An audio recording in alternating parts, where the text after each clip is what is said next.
Ngayon, isang kakaibang paksa ang ating tatalakayin. Sa ating panahon ay sanay na tayong makita ang iba't ibang uri ng nilalang.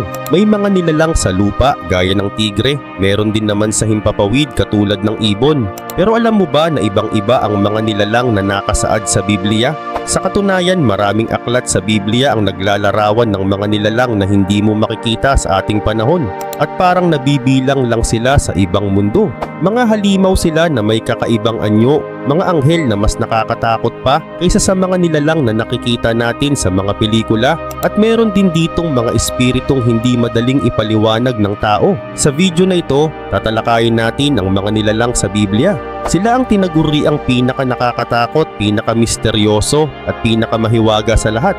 Mula sa mga higanting Nephilim hanggang sa mga halimaw ng dagat at ang mga anghel na nagliliyab sa kalangitan, bawat isa sa kanila ay nababalot ng kapangyarihan, kababalaghan at hiwaga ng Diyos na lampas na sa ating pangunawa. Pero bago tayo magsimula, huwag kalimutang i-like ang video na ito. Malaking bagay na ito para sa aming mga content creator. Maraming salamat at ngayon simulan na natin. The Basilisk. Dito nagsisimula na ang ating paglalakbay sa isang nilalang na baka narinig mo na sa mga pelikula o libro ng Harry Potter. Pero ang totoo, matagal na itong nabanggit sa Biblia. Ito ang basilisk o minsan ay tinatawag na asp, isang ahas na may lasong kayang pumatay sa isang iglap. Sa aklat ni Prophet Isaiah chapter 11 verse 8 isinulat niya, ang sanggol ay maglalaro sa lungga ng ahas at ang batang maliit ay maglalagay ng kamay sa pugad ng ulupong. Sa mga sinaunang panahon, naniniwala ang mga tao na ang basilisk ay kayang pumatay gamit lang ang isang tingin. Sinasabing ito ay ipinapanganak mula sa itlog ng tandang na pina-incubate ng isang ahas. Isang alamat ito na pinaniwalaan ng mga Hebreo at Romano sa loob ng maraming siglo. Sa Biblia, ang basilisk ay sumisimbolo sa kasamaan na nakatago sa mga lugar na hindi mo inaasahan. Mga panganib na tahimik lang pero handang umatake anumang oras. At sa mga medieval na kwento, inilalarawan ito bilang kombinasyon ng tandang at ahas, isang kakaibang nilalang na kinahuhumalingan ng mga pintor at writer sa Europa sa loob ng daang taon. Handa ka na ba sa susunod? Ito ang The Unicorn. Oo, tama ka sa nadinig mo. Ang unicorn ay lumalabas din sa Biblia, pero hindi yung makintab na kabayong may bahaghari sa noo. Sa Old Translation ng King James Bible, lumitaw ang salitang unicorn. Ngunit ang orihinal na salitang Hebreo ay rim, na marahil ay tumutukoy hindi sa nilalang sa alamat kundi sa totoong hayop na ngayon ay wala na. Ang aurochs, isang dambuhalang wild ox na nabuhay hanggang 17th century. Sa Book of Numbers chapter 23 verse 22, nakasulat, God brought them out of Egypt, he hath as it were the strength of a unicorn. Pero sa modernong pag-aaral, ang unicorn dito ay mas malapit sa malaking toro o ox kaysa sa kabayong may sungay. May iba ring teorya na nagsasabing nagmula ito sa mga kwento ng mga rhinoceros o kaya na may sa mga narwal, mga marine creatures na may mahabang spike sa ulo na parang sungay. Kahit alin pa ang tama, ang unicorn sa Biblia ay simbolo ng matinding lakas at kagandahan ng likha ng Diyos. Isang nilalang na hindi kayang paamuhin at paalala na may mga bahagi ng kalikasan na hindi kailanman napailalim sa tao. At isipin mo, dalawa pa lang yan sa ating countdown. Marami pang mas kakaiba, mas mahiwaga at mas nakakatakot pa sa mga ito. At ang pinakahuli, iyon ang nilalang na magpapabago sa lahat ng akala mong alam mo tungkol sa Biblia. Cherubim. Kalma lang muna, dahil ang cherubim na binabanggit sa Biblia ay hindi yung mga chubby na baby angel na nakikita mo sa mga siling ng simbahan o sa mga postcard ng Valentine's Day. Ang tunay na cherubim ay mga nilalang na nababalutan ng kapangyarihan at takot, mga tagapagbantay sila ng kabanalan na inilalarawan sa aklat ni Propeta Ezekiel chapter 10. Ayon sa kanyang pangitain, ang mga cherubim ay may apat na muka. Isang muka ng tao, isa ng leon, isa ng baka, at isa ng agila. Bawat muka ay sumisimbolo sa iba't ibang aspeto ng nilikha ng Diyos. Ang talino ng tao, ang lakas ng leon, ang tibay ng baka, at ang bilis ng agila. Ngunit hindi doon nagtatapos ang kababalaghan. Ang kanilang mga katawan at mga pakpak ay puno ng mga mata. Mula ulo hanggang likod, pati sa kanilang mga kamay at pakpak. Isang tanda ng ganap na pagkamatulain at pagkamasigasig ng langit. Isipin mo na lang, isang nilalang na may apat na muka, may apat na pakpak, at bawat bahagi ng katawan ay may mata. Hindi ito ang uri ng anghel na nakikita mo sa painting. Ito ang uri ng nilalang na kapag humarap ka, mapapaluhod ka hindi dahil sa ganda, kundi sa takot at paggalang. Sa Ezekiel chapter 10 verse 12 isinulat, ang buong katawan nila, pati likod, kamay at mga pakpak ay puno ng mga mata, pati ang mga gulong na katabi nila. Ito ay simbolo ng walang hanggang pagtingin at pag-unawa ng Diyos sa lahat ng bagay. Ang mga cherubim ay hindi basta mga tagapagbantay. Sila ang mga bantay ng mga banal na lugar, ang mga nilalang na itinakda ng Diyos para lagyan ng harang ang hardin ng Eden matapos mapalaya sina Adan at Eva. Sila rin ang nakapaligid sa trono ng Diyos, laging handang sumunod sa kanyang kalooban. Ngayon isipin mong makatagpo ka ng isa sa kanila sa dilim, isang nilalang na may 4 na muka, may mga matang nakatingin sa lahat ng direksyon at may presensyang nakakapanginig ng kaluluwa. Hindi mo na kailangang tanungin kung banal ito. Ramdam mo kaagad ang kapangyarihang hindi kayang ipaliwanag ng tao. Seraphim, nakakita ka na ba ng mga painting ng mga angel na may mahahabang pakpak at maamong muka? Burahin mo muna sa isip mo yan, dahil ang tunay na seraphim sa Biblia ay malayo sa pagiging gentle. Ayon sa aklat ni Propeta Isaias, chapter 6, ang seraphim ay mga nilalang na balot ng apoy, mga burning ones, o mga nilalang na nagliliyab sa kabanalan. Mayroon silang 6 na pakpak, 2 ang nakatakip sa kanilang muka, dahil kahit sila ay hindi kayang tuwirang tumingin sa kaluwalhatian ng Diyos, 2 ang nakatakip sa kanilang mga paa bilang simbolo ng kababaang loob, at 2 naman ang ginagamit nila para lumipad. Sa pangitain ni Isaiah, isa sa mga seraphim ang lumapit at idinampi ang baga ng apoy sa kanyang mga labi, isang ritual ng paglilinis at kapatawaran. Ang eksenang ito ay napakalakas. Ramdam niya ang init, ang takot at ang bigat ng kabanalan na halos ikamatay niya sa sobrang sindak. Isipin mo, isang nilalang na nagliliyab ng apoy, may 6 na pakpak at tagapagdala ng presensya ng Diyos. Hindi ito ang uri ng nilalang na may awit ng haleluya sa likod ng alon. Ito ang uri ng nilalang na kapag humarap sa iyo, mararamdaman mo mismo ang apoy ng langit. At kung inaakala mong tapos na ang kababalaghan, mas titindi pa ang mga susunod. Dahil ang mga nilalang na darating pa sa ating countdown ay hindi lang kakaiba, kundi nakakatakot sa paraang hindi kayang ipinta ng tao. Behemoth. Bumaba tayo ngayon sa aklat ni Job, chapter 40 hanggang 41, kung saan inilalarawan ang isa sa mga pinakamakahari at pinakamisteryosong nilalang sa buong kasulatan, ang Behemoth. Habang dumaranas ng matinding paghihirap si Job, sinagot siya ng Diyos hindi sa pamamagitan ng paliwanag, kundi sa pamamagitan ng kapangyarihan ng kanyang mga nilikha. At dito ipinakilala ang Behemoth, isang dambuhalang nilalang na tila mismong lakas ng kalikasan ang katauhan. Isinulat sa kasulatan, ang mga buto nito ay parang mga tubo ng tanso at ang mga binti nito ay gaya ng mga pamalong bakal. Isang nilalang na tinawag na una sa mga gawa ng Diyos. Parang mismong simbolo ng lakas na hindi kayang kontrolin ng tao. Kumakain ito ng mga halaman sa kabundukan, namamahinga sa ilalim ng mga halamang lotus, at nagtatago sa mga swamp kung saan tahimik ngunit nakamamatay ang kanyang presensya. Maraming scholar ang nagsabing maaring ito ay hippopotamus o elepante. Ngunit kung babasahin mo ang buong paglalarawan, parang may mas mabagsik na nilalang na tinutukoy. Isang uri ng dinosaur o sinaunang halimaw na namuhay sa panahon ni Job. Sa aklat ni Job, binanggit na ang buntot nito ay kumikilos na parang cedar tree. At kung iisipin, hindi tugma ang maliit na buntot ng hipo sa ganitong paglalarawan. Kaya ang Behemoth, anuman ang tunay na anyo nito, ay nananatiling simbolo ng kapangyarihan ng Diyos sa pisikal na mundo. Isang paalala na may mga puwersang nilikha niya na lampas sa pag-unawa at kontrol ng sangkatauhan. Ang Behemoth ay hindi lamang halimaw. Ito ay isang living monument ng lakas ng Diyos. Isang paalala na sa likod ng kagandahan ng kalikasan, may mga nilalang na kumakatawan sa hilaw at hindi mapigil na lakas ng may likha.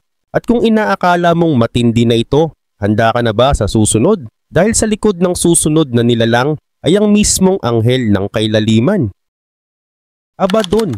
Sa Book of Revelation chapter 9, lumilitaw ang isang nilalang na nagmula mismo sa kailaliman ng impyerno. Si Abaddon o sa wikang Griego, Apollyon, ang tinatawag na anghel ng kalaliman o the angel of the abyss. Siya ang pinuno ng hukbo ng mga demonic locus, mga halimaw na pinalaya upang pahirapan ang sangkatauhan sa loob ng 5 buwan. Ang pangalan niyang Abaddon ay nangangahulugang the destroyer, ang tagapagwasak. Sa Revelation chapter 9 verses 7 to 11, inilarawan ang hukbong pinamumunuan ni Abaddon. Isang bangungot na nagkatawang buhay. Ganito ang hitsura ng mga locust na iyon. Parang mga kabayong handa sa digmaan, may mga koronang tila ginto sa ulo, mga mukhang kahawig ng tao, may buhok na parang buhok ng babae, at ngipin na parang ng leon. Ang kanilang mga dibdib ay parang steel armor, at ang tunog ng kanilang mga pakpak ay tulad ng libu-libong kabayo at chariot na sabay-sabay na rumaragasa sa labanan. May mga buntot silang may lason na gaya ng sa alakdan, at bawat kagat ay nagdudulot ng sakit na halos di kayanin ng tao.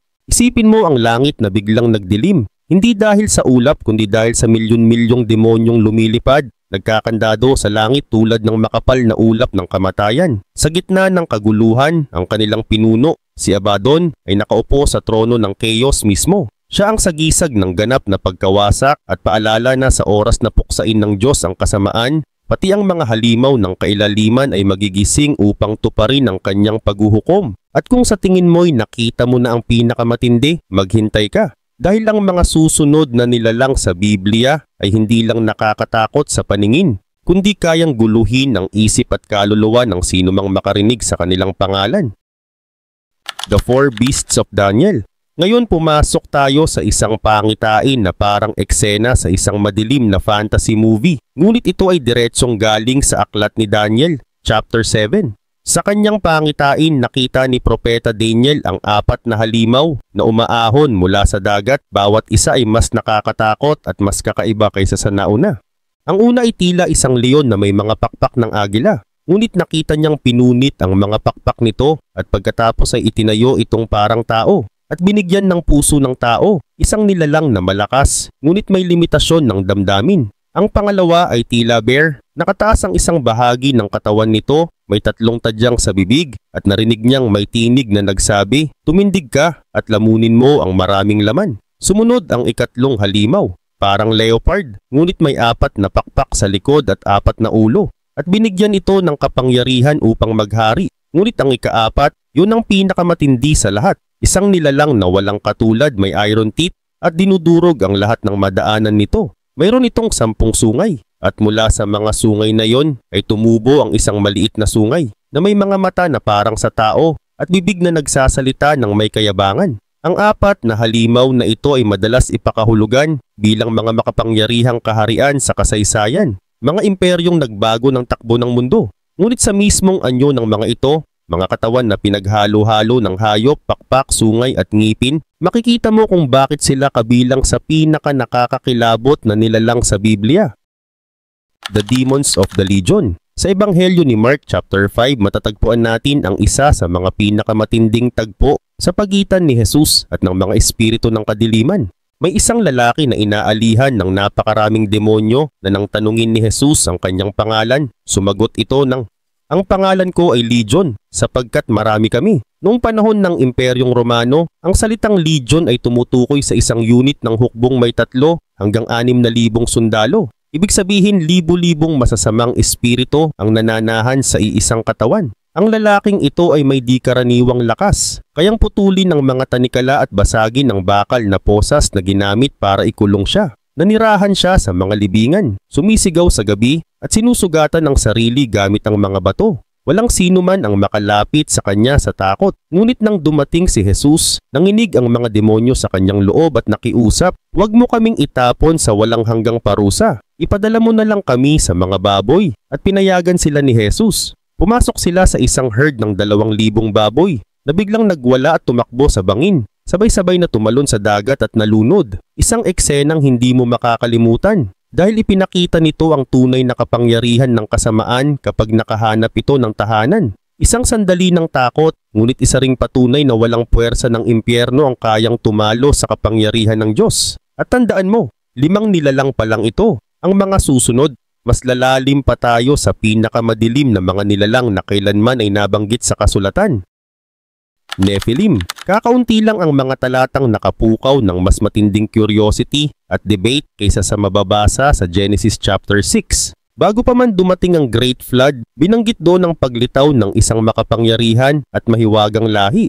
Noong mga panahong iyon may mga higante sa lupa nang ang mga anak ng Diyos ay nagsipag-asawa ng mga anak ng tao at nagkaanak sa kanila. Sila ang mga makapangyarihang tao noong una, mga kilalang bayani. Ang mga nilalang na ito ay tinatawag na Nephilim, mga higanting isinilang mula sa pagsasanib ng mga anak ng Diyos at mga babaeng tao. Marami ang naniniwala na ang mga anak ng Diyos dito ay mga anghel na nahulog mula sa langit, samantalang ang iba naman ay nagsasabing sila ay mga nilalang na may kakaibang kapangyarihan na nanirahan kasama ng mga tao. Ang resulta, isang henerasyon ng napakalakas, matatalino, ngunit labis na tiwaling mga nilalang. Sila ang mga bayaning tinutukoy sa sinaunang panitikan, mga tao na sinamba, kinatakutan at kalaunay naging simbolo ng kasamaan. Ayon sa kasulatan, ang pagkakaroon ng mga Nephilim ay kaugnay ng pagkalubog ng sangkatauhan sa kasalanan. Sa Genesis chapter 6, binigyang diin na isa sila sa mga dahilan kung bakit nagpasya ang Diyos na linisin ang mundo sa pamamagitan ng baha.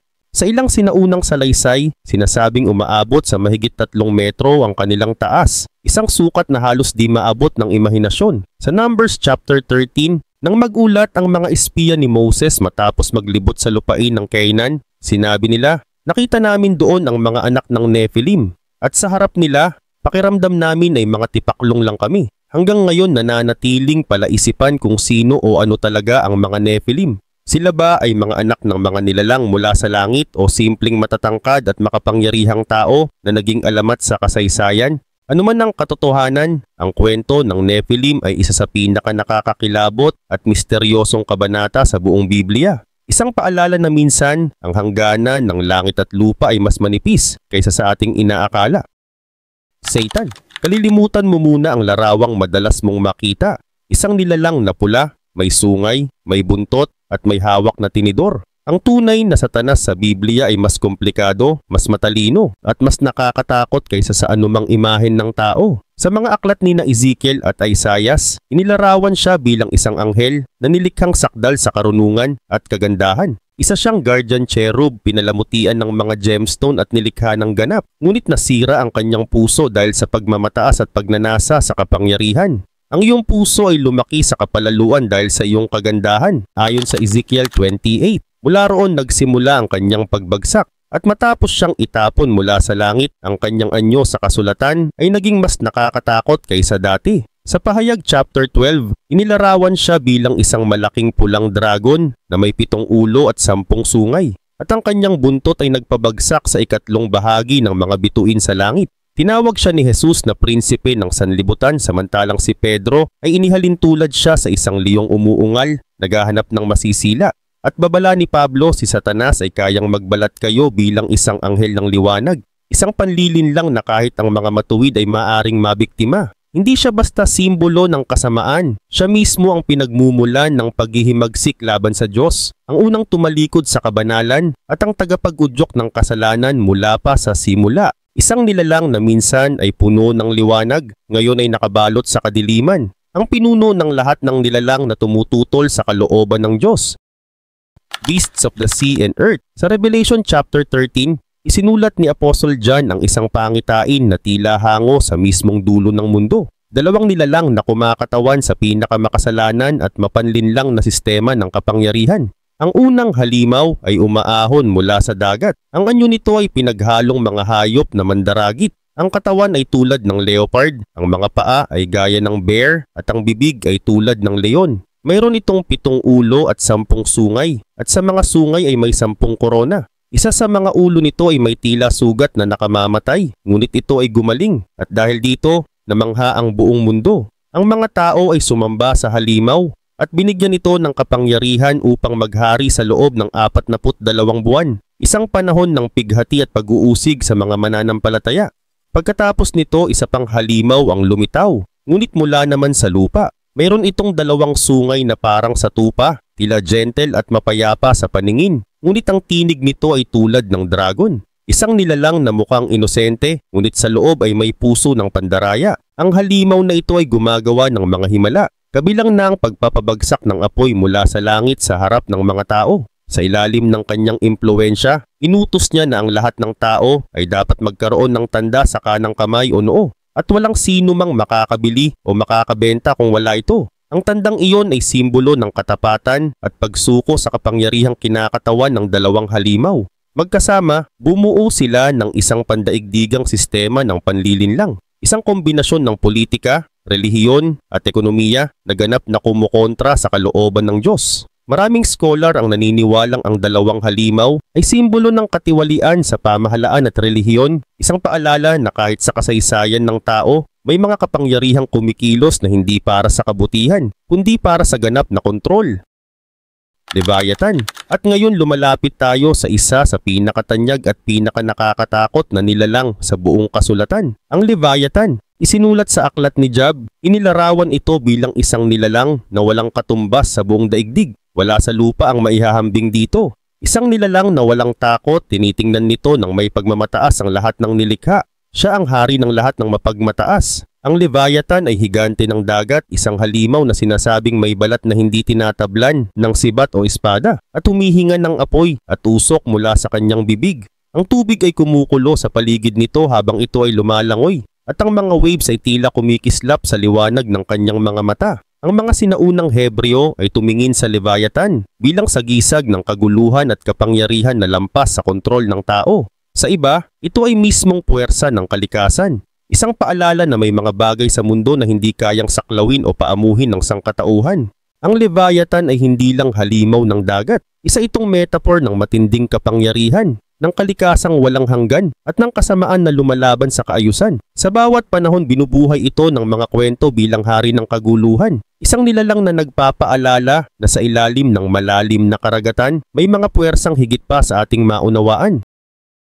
The four living creatures. At narito na tayo sa unang pwesto. Ang mga nilalang na pinakakamangha-mangha sa lahat ng nabanggit sa kasulatan. Ang four living creatures na nakapaligid sa trono ng Diyos. Inilarawan ito sa Revelation chapter 4. Isang pangitain na puno ng kaluwalhatian, liwanag at misteryo. Isinulat ni Apostle John, sa gitna, sa palibot ng trono ay may apat na nilalang na buhay na puno ng mga mata sa harap at sa likod. Bawat isa ay may kakaibang anyo.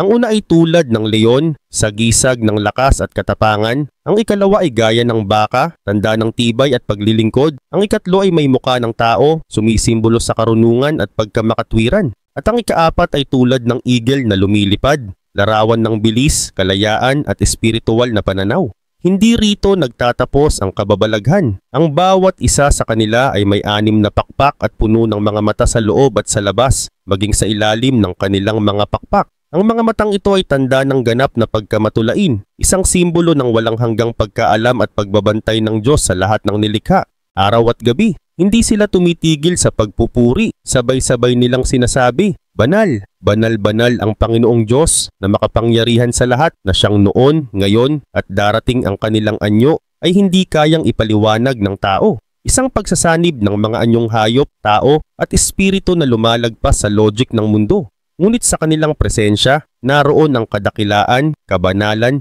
at walang hanggang kapangyarihan ng Diyos. Ang four living creatures ay larawan ng langit na hindi maabot ng imahinasyon ng tao. Sila ay paalala ng banal na misteryo na nakapaloob sa presensya ng Diyos. Na sa harap ng kanyang kaluwalhatian tayo ay walang iba kundi mga nilalang na nananahimik sa pagkamangha. At sa dulo ng lahat ng nilalang sa ating countdown, ang mensahe ay malinaw. Ang mga nilalang na ito, mula sa mga halimaw ng dagat hanggang sa mga anghel ng langit, ay patunay ng walang hanggan at hindi masukat na kapangyarihan ng may likha. The Angel of Death.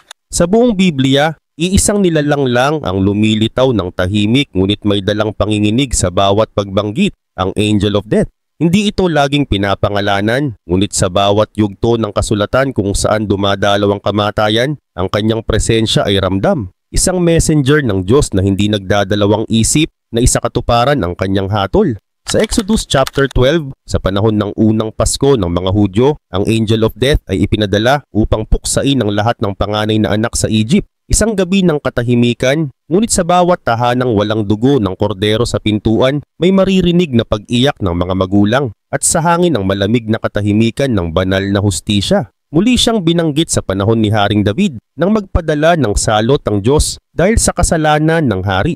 Nakita ni David ang anghel na nakatindig sa pagitan ng langit at lupa. May hawak na espadang nakaunat sa ibabaw ng Jerusalem. Isang view na nagpatigil ng hininga ng buong bayan. Sa Biblia, ang Angel of Death ay hindi nilalang ng kasamaan. Hindi siya demonyo, kundi tagapagdala ng katarungan at katuparan ng kalooban ng Diyos. Kung minsan ay tila kalaban, ngunit sa katotohanan isa siyang paalala na ang buhay at kamatayan ay parehong nasa kamay ng may likha. Sa mga tradisyon ng Hudyo at Kristiyano, tinawag siyang Azrael, ang tagapagdala ng kaluluwa sa kabilang buhay. Tahimik siyang dumarating, walang yabang, walang ingay. Isang iglap lang at ang hininga ng tao ay kanya nang kinukuha, dala pabalik sa presensya ng Diyos. Ang kanyang anyo ay hindi malinaw. Sa ilan siya ay isang nilalang na nakabalot sa liwanag. Sa iba na may itim na anino na naglalakad sa pagitan ng buhay at kamatayan. Ngunit sa lahat ng paglalarawan, isa lang ang malinaw. Hindi siya maiiwasan, ngunit siya ay makatarungan. Ang Angel of Death ay paalala na ang bawat hininga natin ay hiram lamang. At ang kamatayan ay hindi katapusan, kundi simula ng isang panibagong paglalakbay pabalik sa ating lumikha.